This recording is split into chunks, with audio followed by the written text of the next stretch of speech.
বলুক সমাজ।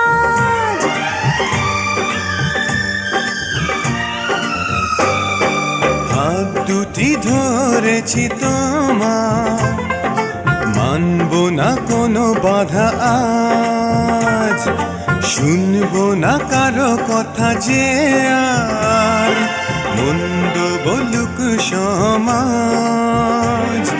তুমি আমারই, হায় বলবো শতবার।